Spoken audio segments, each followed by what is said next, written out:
Criteria मी तुम्हाला सांगेल आजच्या सेशनमध्ये. तुम्ही ते क्रायटेरिया स्वतःबरोबर लावून बघा की अरे ह्या गोष्टी केल्यावर मग मी हे मीडियम घेऊ शकतो का, की माझी मातृभाषा मराठी आहे, मी शाळेमध्ये लहानपणापासून मराठी मीडियममध्ये शिकलेलो आहे वगैरे ते, आणि त्याच्यावरून मग आपण असं गृहीतच धरून घेतो की माझं मराठी चांगलंच असेल आणि मग मी त्यावरून मग मराठी मीडियम घेतो आणि पुढे जातो. हिटमध्ये जे वाटतं ना आपल्याला की माझं हे चांगलं असेल, बघा माझी मातृभाषा मराठी आहे याचा अर्थ मी मराठी चांगलं लिहू शकेल असं नसतं.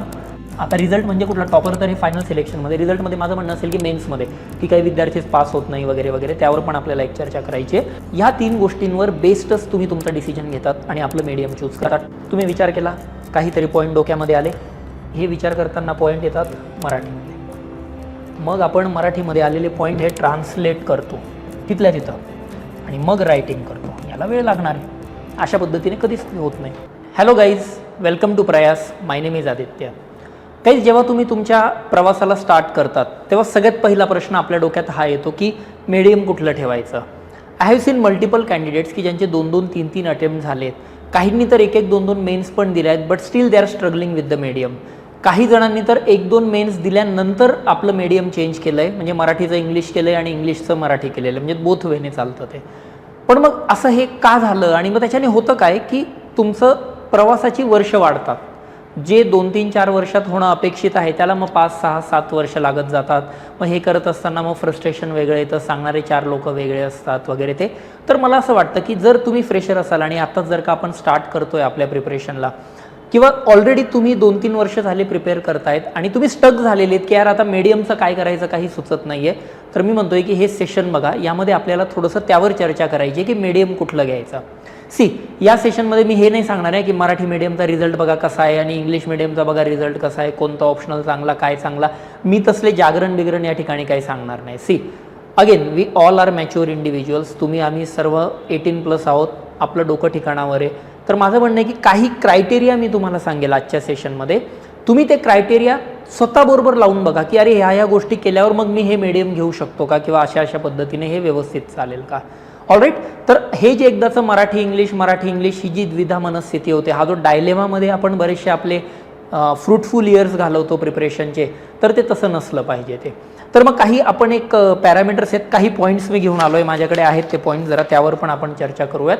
तर थोडंसं ब्रीफ सेशन ठेवू, याच्यामध्ये वन्स फॉर ऑल ह्या प्रॉब्लेमला आपण एक फुल स्टॉपच देऊन टाकूया. ठीक आहे, चलो मग आजच्या सेशनला सुरू करूयात. तर आजच्या सेशनचा मेजर अजेंडा आहे की नेमकी मीडियम चूज करताना कुठली प्रिकॉशन घेतली गेली पाहिजे, किंवा रादर कुठलं मीडियमच चूज केलं पाहिजे. उगाच काय हेवी शब्द टाकण्यात काही अर्थ नाही आहे. तर बघा, सगळ्यात पहिले कसं असतं, कोणतंही मीडियम तुम्ही जेव्हा चूज करता, स्पेशली ज्यांचं मराठी बॅकग्राऊंड आहे त्यांच्यामध्ये कसं असतं की बघा, मीडियम चूज करताना ना आपला तो डिसिजन आहे तो सेंटिमेंटल डिसिजन होऊन जातो.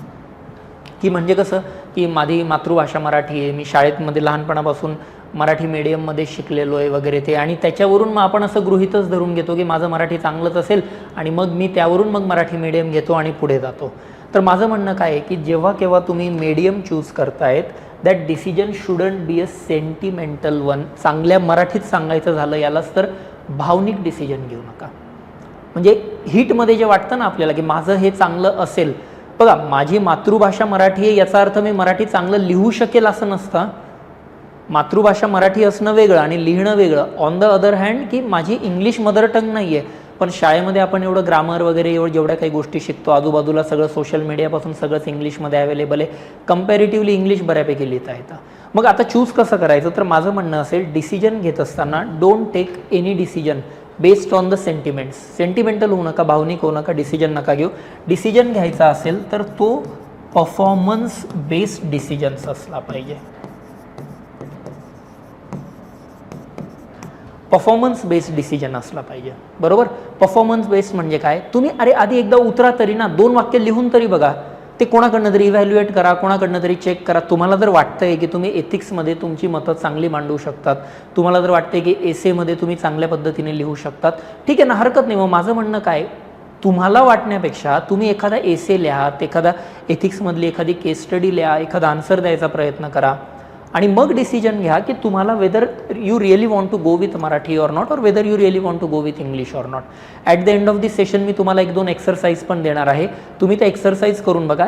ट्रस्ट मी गाईज, 90% केसेसमध्ये ती एक्सरसाइज करत असतानाच तुमच्या लक्षात येतं की हे मीडियम घेतलं गेलं पाहिजे की हे मीडियम नाही घेतलं गेलं पाहिजे.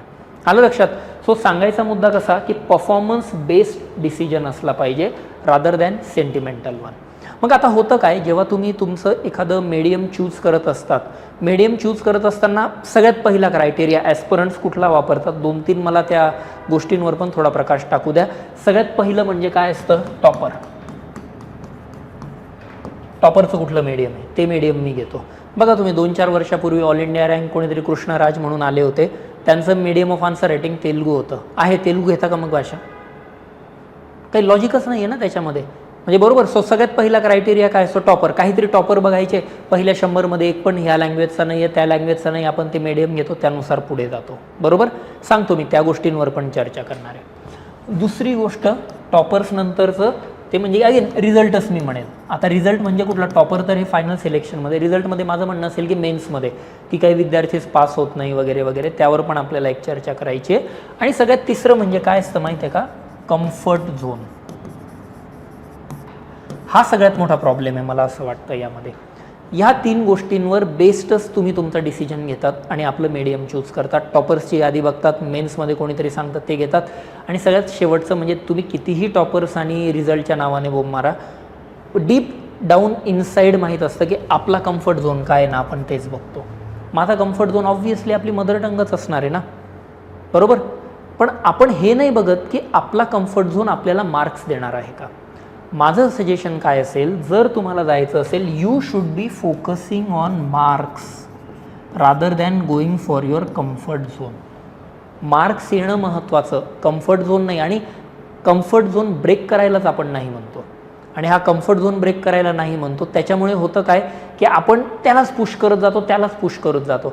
ऑलरेडी बाबा तू मेन्स दिलेल्या आहेत, लेट्स से की इंग्लिशमधून तू मेन्स दिल्या आहेत, तुझी इंग्लिश नाही आहे चांगली, तुला एसेला कधीच मार्क्स नाही येते, तू का मीडियम चेंज नाही करत आहे. किंवा मी मराठीमधून देतो आहे मेन्स, XYZ माझा ऑप्शनल आहे, ऑप्शनलला कधीच मला मार्क्स नाही येते. बाबा अरे तुला नाही देणार आहे मार्क्स मराठीतून तो ऑप्शनल, तुला चेंजच करावा लागेल. कारण मग आपण काय विचार करतो की नाही अरे मी तर आता एवढा अभ्यास केलेला आहे, मग आता कसा ब्रेक करू.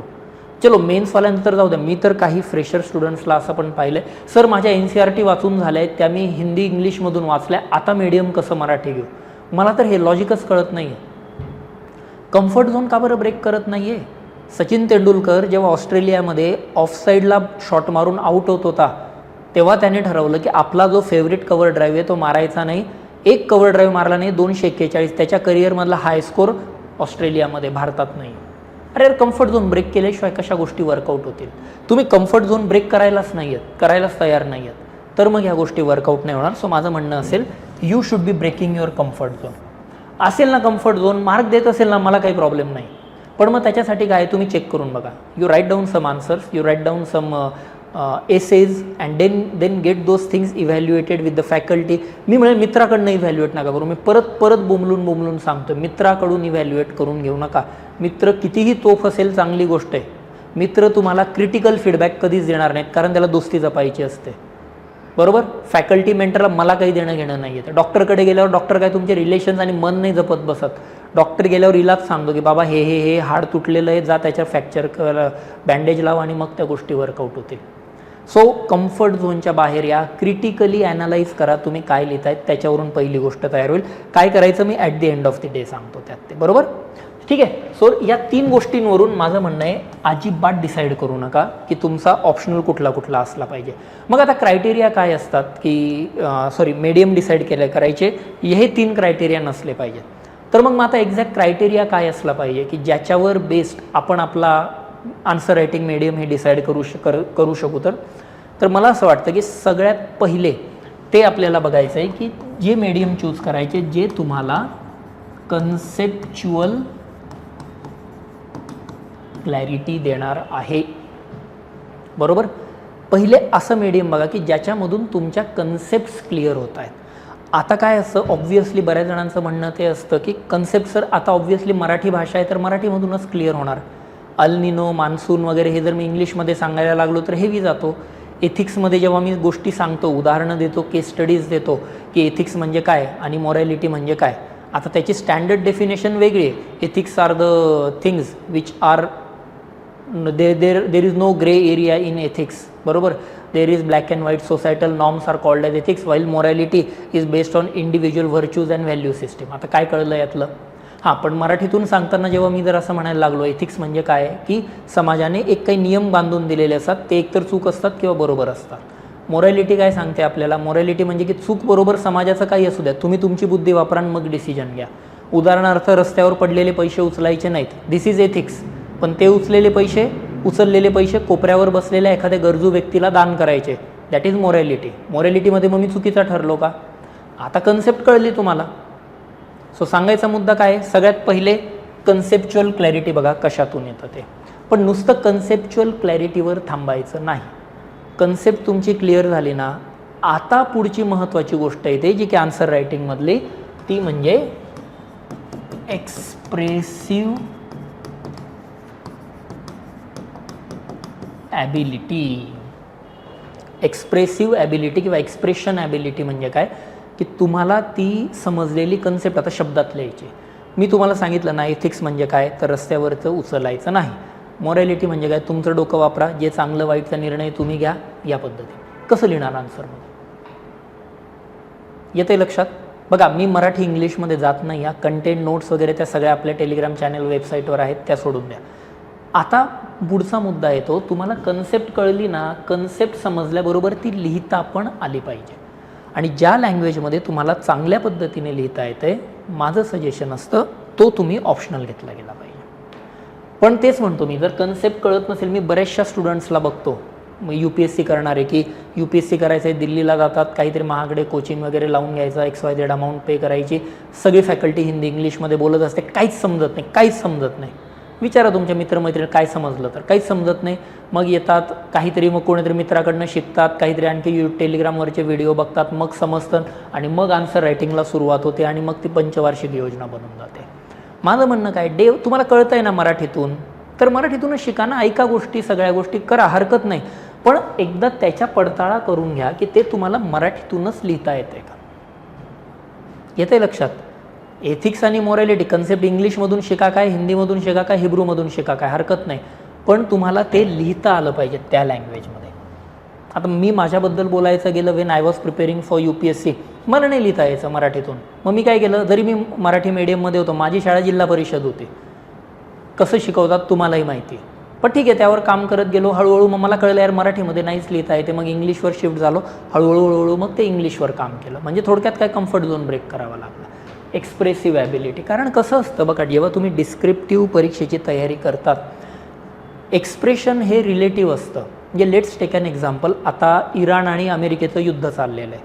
तुम्हाला मेन्समध्ये साधा प्रश्न विचारला काय, की बाबा इराण आणि अमेरिका युद्धाचे भारतावर काय परिणाम होईल. याचं मत वेगळं, याचं मत वेगळं, याचं मत वेगळं, माझं मत वेगळं, तुमचं मत वेगळं.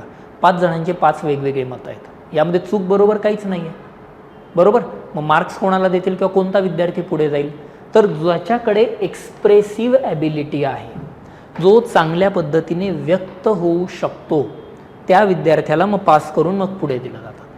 आणि मग एक्सप्रेसिव्ह ॲबिलिटीमध्ये काय जातं, तर थोडक्यात म्हणजे काय, जे कॉम्प्लेक्स आयडियाज असतात त्या तुम्हाला सिंपल पद्धतीने मांडता आल्या पाहिजे. कॉम्प्लेक्स आयडियाज या सिंपल पद्धतीने, आणि सिंपल, आणि मी दुसरी गोष्ट सांगेल, प्रिसाईज पद्धतीने मांडता आल्याच पाहिजे. प्रिसाईज म्हणजे की टू द पॉईंट, जेवढं विचारलं आहे तेवढंच लिहिता आलं पाहिजे. ते जेवढं विचारलं आहे तेवढंच, याचा अर्थ की पॉईंट फॉर्मॅटमध्ये आन्सर लिहिणं असं नाही. याचा अर्थ अगेन ते पण मला सांगायचं आहे नेमकी प्रॉब्लेम काय होतो. तर सो माझं म्हणणं आहे की तुम्हाला एकदा ट्राय करा ना, जोपर्यंत तुम्ही लिहिणार नाही तोपर्यंत तुम्हाला कळेल कसं, बरोबर.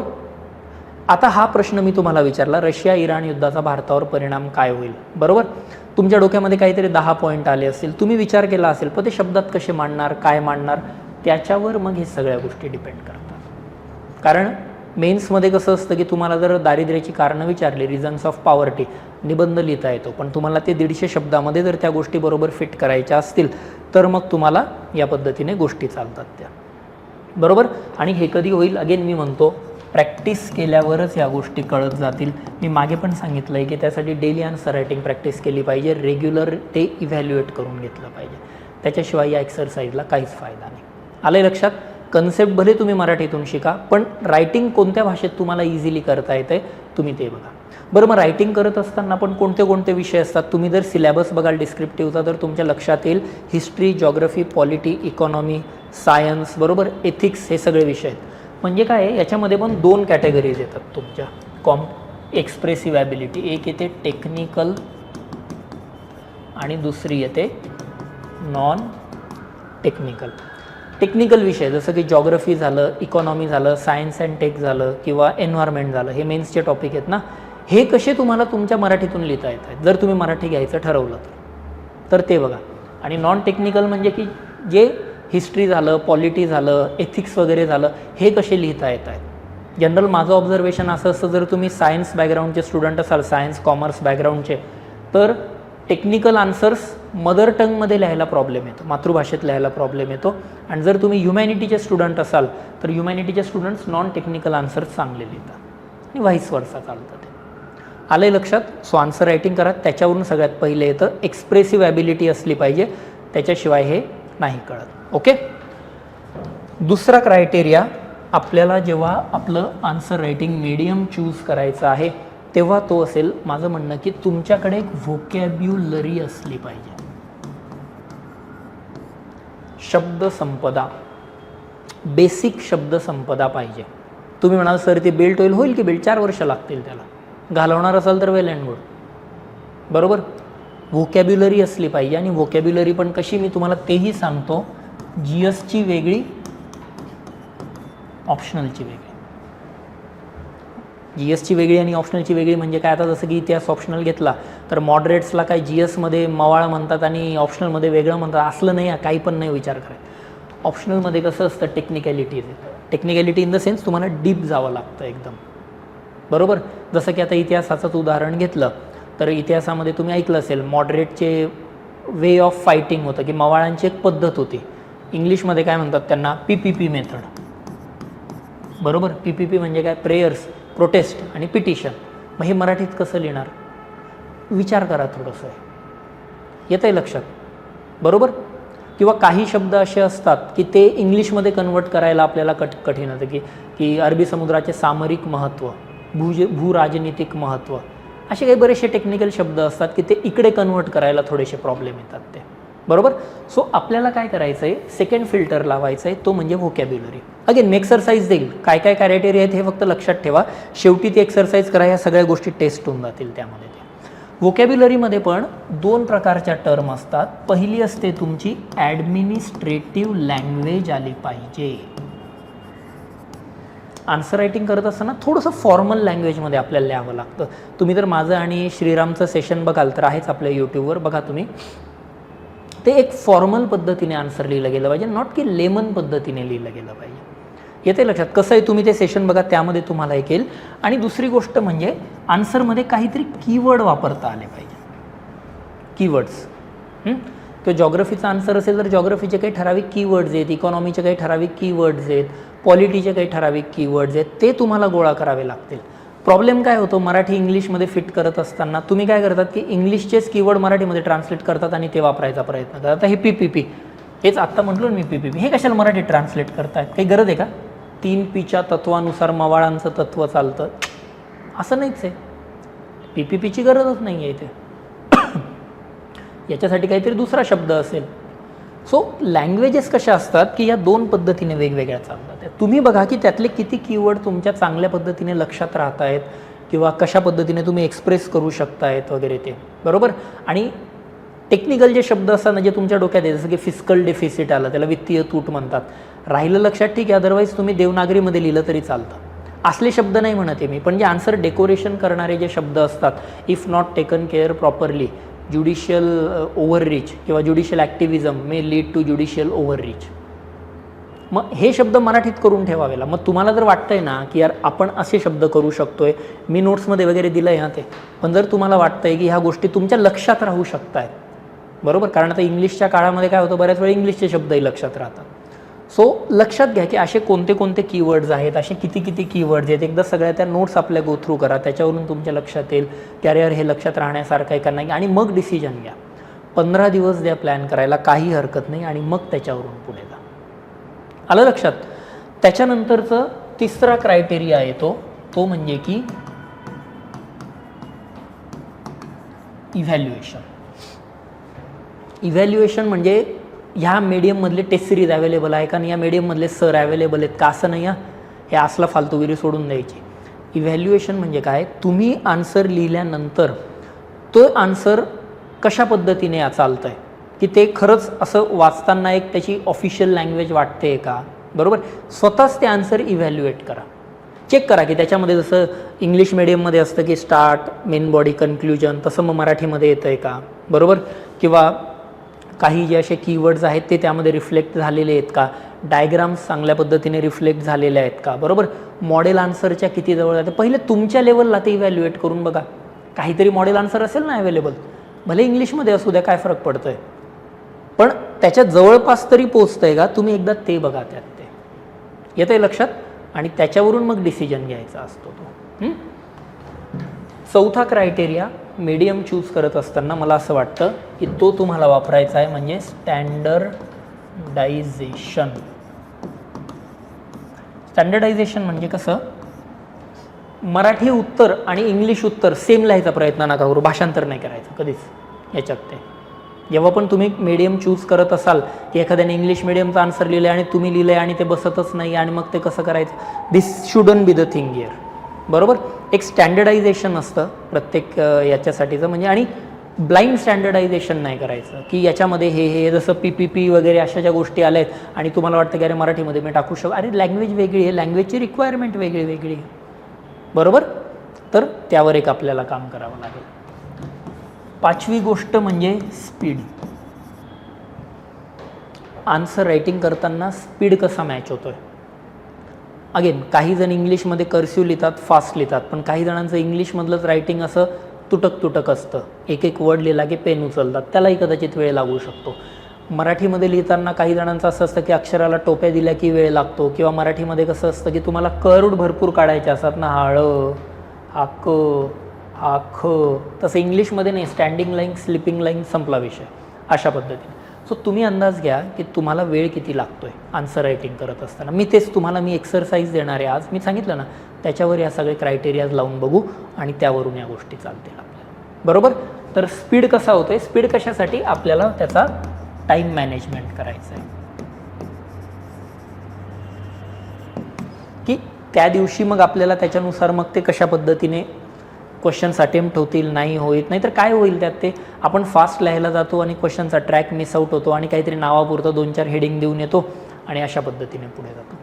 दुसरी गोष्ट म्हणजे स्पीड मॅटर कधी करतो. चलो हे रायटिंगचं तर ठीक आहे, मी तर बऱ्याच वेळा गमतीने असंही म्हणतो, तुम्हाला मेन्सला रायटिंगला वेळ का बरं लागतो, कारण तुम्ही विचार करून आन्सर्स लिहितात. त्या उलट जर मी ह्या पेजवर तुम्हाला फक्त एखादा जप लिहायला लावला 108 वेळा, काही 1080 वेळा, विचार न करता लिहायला गेलं, हे पान मी सांगतो तुमचं 5 मिनिटात भरलं जाईल, बरोबर. पण जेव्हा तुम्ही विचार करून लिहितायत तेव्हा वेळ लागतो. का बरं वेळ लागतो, कारण तुम्ही काय करतात माहिती आहे का, आपण मराठी मीडियमचं बॅकग्राऊंड असल्यामुळे काय करतो आपण, आधी तुम्ही विचार करता,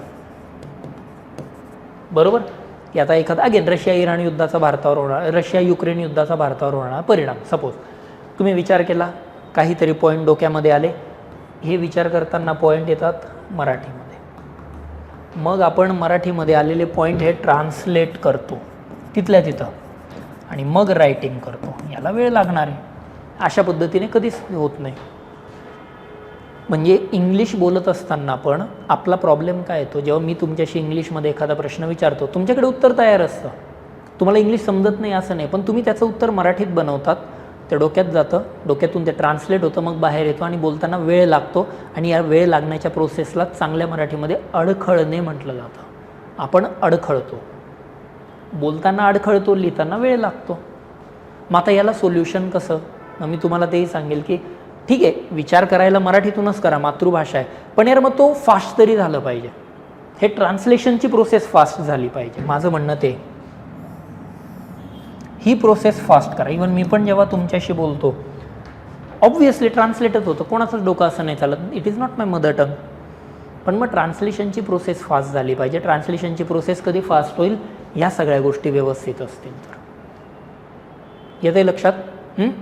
सो तुम्ही एकदा अंदाज घ्या, ट्रायल अँड एरर करा, कम्पेअर करा, अगदीच ॲब्सोल्युटली इंग्लिश आणि ॲब्सोल्युटली मराठी असेल तर हरकत नाही, पण जर तुम्ही फेन्स वॉचर आहात आणि तुम्हाला जर थोडंसं त्यावर विचार करायचा आहे तर मला असं वाटतं की मग यावर थोडंसं करावं लागेल. त्यात आलं लक्षात? त्या पद्धतीने. त्याच्यानंतरचं पुढचं एक महत्त्वाचं 6वा क्रायटेरिया जो मला असं वाटतो की तुमच्या मीडियम चूज करायला तुम्हाला एक मदत करेल, तो म्हणजे की व्हॅल्यू ॲडिशन्स.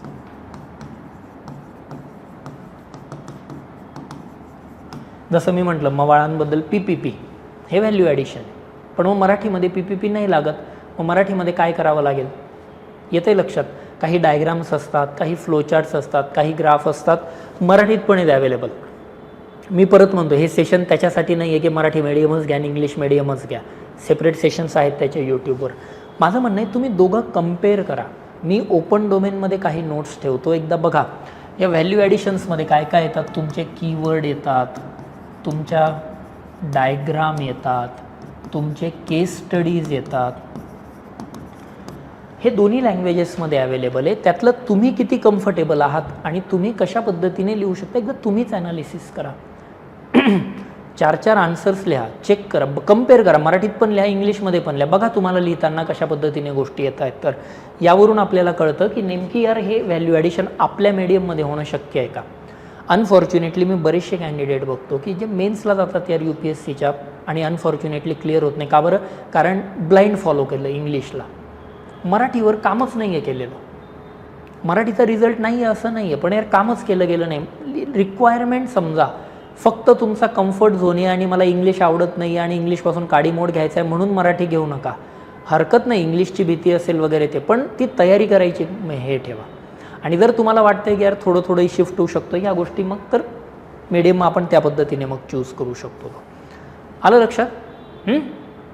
तर यातून आणि सगळ्यात शेवटचं येतं त्यातलं ते म्हणजे की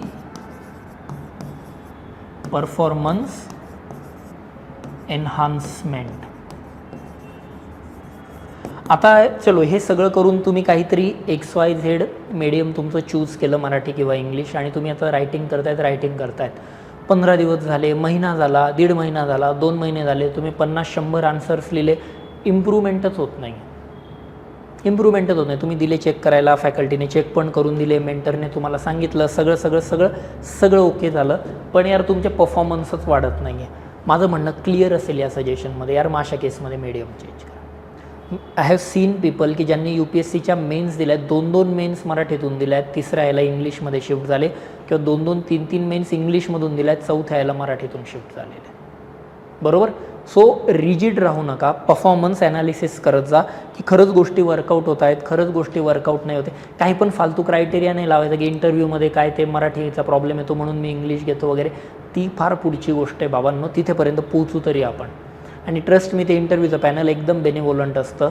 तुम्ही जर त्याला जर कळलं की यार ही व्यक्ती अडखळते, ते हिंदीमध्ये पण बोलतात, MPSCला तर मराठीतच interview. So don't worry about it. Unnecessary कोणत्याही याच्यामध्ये जाऊ नका. काही टॉपर्सचे परफॉर्मन्स आले म्हणून माझाही परफॉर्मन्स एनहान्समेंट, म्हणजे स्वतःचा परफॉर्मन्स बरं का, टॉपरचा नाही की 4 टॉपरला या विषयामध्ये या मीडियममध्ये एवढे मार्क्स आहेत आणि म्हणून मग मी ते मीडियम घेतो. Please don't fall into this traps. एकदम कळकळीने सांगतोय मी तुम्हाला ते. बरोबर? तर हे कधीच म्हणायचं नाही की मी मराठीमध्ये शिकलो म्हणून मराठी मीडियम घेतो, मला मराठीमध्ये मार्क येतात म्हणून मराठी मीडियम घेतो. This should be the criteria. I am from English medium, that's why I am choosing English as a medium. I am getting better scores in English while writing in English, that's why I am choosing English. तर हा criteria असला पाहिजे. येतं आहे लक्षात? Clear? प्रत्येक लँग्वेजेसचे advantages आणि disadvantages आहेत. बरोबर? ते पण मी काही सांगत नाही इथे, कारण असं नाही की शेवटी आधी बेसिक कोर चॉईसपर्यंत आपण आलो पाहिजे. बाकी तुम्ही नोट्स बघाल, दोन्ही लँग्वेजमध्ये अवेलेबल आहेत, गायडन्स दोन्ही लँग्वेजमध्ये अवेलेबल आहेत. जरी तुम्ही इंग्लिश मिडियमचे असाल तरी माझं म्हणणं असेल की मदर टंगमध्येच कन्सेप्ट शिका. एक्सप्रेशनसाठी बाकीच्या गोष्टी असतात, सर्व अवेलेबल आहे आजकाल. ChatGPT आहे, जेमिनी आहे, बरोबर, गुगल ट्रान्सलेट चांगलं डेव्हलप झालेलं आहे, बरोबर, we are here, multiple forces are there all around us. So खूप साऱ्या गोष्टी आहेत की ज्या तुम्हाला मराठी घ्या आणि इंग्लिश घ्या दोघांना सपोर्ट करतील. माझं म्हणणं आहे की फक्त हे जे सगळे चेकबॉक्सेस आहेत हे टिक झाले पाहिजे, रादर की हे चेकबॉक्सेस की टॉपर कुठला आहे, किंवा रिझल्ट काय आहे आणि कम्फर्ट झोन माझा याच्यात आहे, किंवा मग मी लहानपणापासून घरी मराठी बोलतो आणि म्हणून मला लिहितं आहे. बघा, घरी आपली बोली भाषा वेगळी आणि आन्सर रायटिंगची भाषा वेगळी. आलं लक्षात? मग रादर काय चेक केलं गेलं पाहिजे? तुम्ही पहिले बघा की कन्सेप्च्युअल क्लॅरिटी कशात येते ते बघा. कन्सेप्ट मराठीतून क्लिअर करा, हरकत नाही जर इंग्लिश घेत असाल तर. पण यार एक्सप्रेशन चांगलं असलं पाहिजे. एक्सप्रेसिव्हमध्ये पण तुम्ही ॲनालिसिस करा की तुम्ही टेक्निकल चांगलं लिहितायत का नॉन टेक्निकल चांगलं लिहितायत. बरोबर. त्यानंतर कॉम्प्लेक्स आयडियाला सिम्पल आणि व्यवस्थित आणि सुटसुटीत पद्धतीने कशा पद्धतीने लिहिता येतं ते एक मॅटर होतं. प्रॅक्टिस करून ह्या गोष्टी क्लिअर होतील. सिमिलरली एक चेक करा की ती व्होकॅब्युलरी तुमची कशी आहे. ती GSची वेगळी असते, ऑप्शनलची वेगळी असते. किती फॅमिलियर आहात तुम्ही त्या व्होकॅब्युलरीशी. बरोबर. त्याच्यानंतर त्याची ॲडमिनिस्ट्रेटिव्ह एक लँग्वेज वेगळी असते, त्याचे कीवर्ड्स वेगवेगळे असतात दोघांचे. ते कितीपत तुम्हाला लक्षात राहत आहेत आणि किती व्यवस्थित हे जात आहेत. आता जसं की फॉर एक्झाम्पलमध्ये तुम्ही बघाल जिओ सिन्क्लाइन नावाची एक कन्सेप्ट आहे. जिओ सिन्क्लाइनला मराठीमध्ये म्हणतात भूद्रोणी. भूद्रोणी, भूसन्नती आणि भूअभिनती. कसं लिहिणार आहे ते? मी नाही आहे कम्फर्टेबल. मी जरी शिकवत असलो तरी आय एम नॉट कम्फर्टेबल. मी नाही घेणार मग जॉग्रफी मराठीतून. ही एकच कन्सेप्ट झाली, अशा भरपूर आहेत. बरोबर. त्या उलट एखाद्याला वाटतं की मॉडरेट आणि एक्स्ट्रीमिस्टपेक्षा जहाल आणि मवाळ जास्त जवळचे वाटतात, तसं करता येतं. पण याचा अर्थ असा नाही की हिस्ट्री इंग्लिशमधून मराठीतून द्यायचा आणि जॉग्रफी इंग्लिशमधून. अशी सोय तर दिलेली नाही आहे डिस्क्रिप्टिव्हमध्ये. So you have to take wholesome decision की कशा पद्धतीने चाललं आहे. विषय घ्या, मांडणी करा, कुठल्या विषय कोणत्या लँग्वेजमध्ये योग्य वाटतोय, काय वाटतोय, भेटा, बोला, चर्चा करू, त्यावरून मार्ग काढू. बरोबर. इव्हॅल्युएशन, सेल्फ इव्हॅल्युएट करून बघा की या आन्सरमध्ये जर सपोज मराठी घेतलं असेल तर बाबा इंग्लिशमधले सगळे क्रायटेरिया फिट होत आहेत का. म्हणजे क्रायटेरिया इन द सेन्स की इंग्लिश आन्सरशी कम्पेअर करून बघा की या लेवलचं जातं आहे का. इंग्लिश घेत असाल तर रेडीमेड ढिगाणं मॉडेल आन्सर पडले ते एकदा बघा. स्टँडर्डायझेशन, अननेसेसरी स्टँडर्डायझेशनच्या मागे लागू नका. नो स्टँडर्डायझेशन म्हणतो मी वाटल्यास इथे, की मराठी आणि इंग्लिश सेम टू सेमच तसंच गेलं पाहिजे या PPPला. म्हणजे ते असतं ना ते काय 3F policy, fund, functions and functionaries. 3R काय, रिड्यूस, रियूज, रिसायकल. आणि मग 3R आणि हालीत सुद्धा मराठीमध्ये त्याचं भाषांतर. कशाला गरज आहे. DRR असतं, डिझास्टर रिस्क रिडक्शन. आता हे इंग्लिशमध्ये चालतात, मराठीत असे शब्द नाहीत. कधी ऐकलेत का असे शब्द? 3P याच्यापासून असं होईल असेल ते सांगा मला. मराठी भाषेमध्ये काय लागतात? चांगले चांगले वाक्प्रचार असतात. बरोबर. छोट्याशा म्हणी म्हणजे एकदम लिकी बोले सुने लागे वगैरे अशा टाईपच्या नाही म्हणी. फॉर्मल भाषेत. मग तेच तर म्हणतोय ना मी, ॲडमिन लँग्वेज आली पाहिजे. वाचा लोकसत्ता, तुम्हाला कळून जाईल ते. बरोबर. सो स्टँडर्डायझेशन, ब्लाइंड स्टँडर्डायझेशन नसलं पाहिजे. बरोबर. की एक सर्टन लेवलपर्यंत आहे, पण हे असं नाही आहे मराठीमध्ये म्हणून मराठी घेत नाही असं नसतं यार. प्रत्येक भाषेची हे असते. बरेच जणांचे हे पण डाऊट असतो की मराठीमध्ये काय होतं की पॉईंट फॉर्मॅटमध्ये लिहिता येत नाही, इंग्लिशमध्ये लिहिता येतं. अरे मराठी भाषा पॉईंट फॉर्मॅटमधली नाहीच आहे. मराठी भाषा व्यक्त होणारी भाषा आहे, एक्सप्रेसिव्ह लँग्वेज आहे. तुम्हाला पूर्ण वाक्य लिहावंच लागतं, नाही तर मराठीमध्ये एका शब्दाचे 100 अर्थ होतात. ते म्हणजे धचा मा केल्यासारखं होतं ते. असं आहे ते. सो मराठीची डिमांड वेगळी आहे. ती फुलफिल करत असाल तर मराठी घ्या, नाही तर इंग्लिश घ्या. सिम्पल सांगतोय. हां, आय डोंट थिंक हे सेशन बघणारं कोणी हिंदी, मल्याळम, तेलुगू वालं असेल असं. हां, पुढचं महत्त्वाचा क्रायटेरिया म्हणजे स्पीड. बघा एकदा तुम्ही रायटिंग करून की स्पीड मॅच होतोय का. बरोबर. कारण 3 तासात तुम्हाला लिहायचं आहे. 10 मार्कर 7 ते 8 मिनिट, 15 मार्कर 11 ते 12 मिनिट. बघा तुमचा स्पीड मॅनेज होतोय का, त्यानुसार टाईम मॅनेज होतोय का. विचार करा मराठीतून, ट्रान्सलेट मात्र तुमचं क्विक झालं पाहिजे.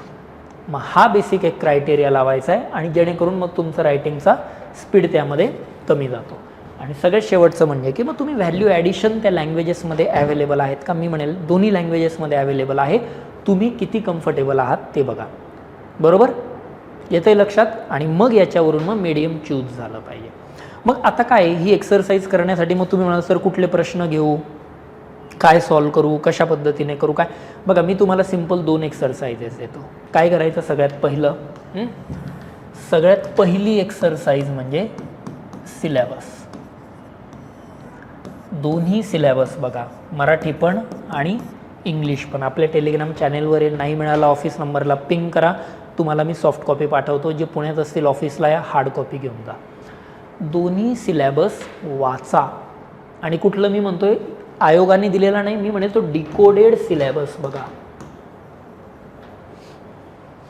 बघा डिकोडेड सिलेबसमध्ये बिल्ट ऑपरेट ट्रान्सफर BOT तत्वाला काय म्हटलं जातं, PPP पब्लिक प्रायव्हेट पार्टनरशिपला काय म्हटलं जातं, LPG धोरण, खाऊचा धोरण, खाजगीकरण, उदारीकरण, जागतिकीकरण, कसं. सिलेबस वाचा. ट्रस्ट मी गाईज, तुम्हालाच कळून जाईल की अरे यातले अर्धे शब्द मला फॅमिलियर आहेत, अर्धे शब्द मला फॅमिलियर नाही आहेत. बरोबर. ट्रस्ट मी, तुम्हाला तिथेच कळून जातं त्यात ते. आता इंडियन डायस्पोरा मराठीमध्ये कधी ऐकलाच नसतो हा शब्द. बरोबर. काही जण म्हणतात, कोणी म्हणतात त्याला प्रवासी भारतीय, कोणी म्हणतात त्यांना अनिवासी भारतीय, काय काय म्हणणार ना त्यांना.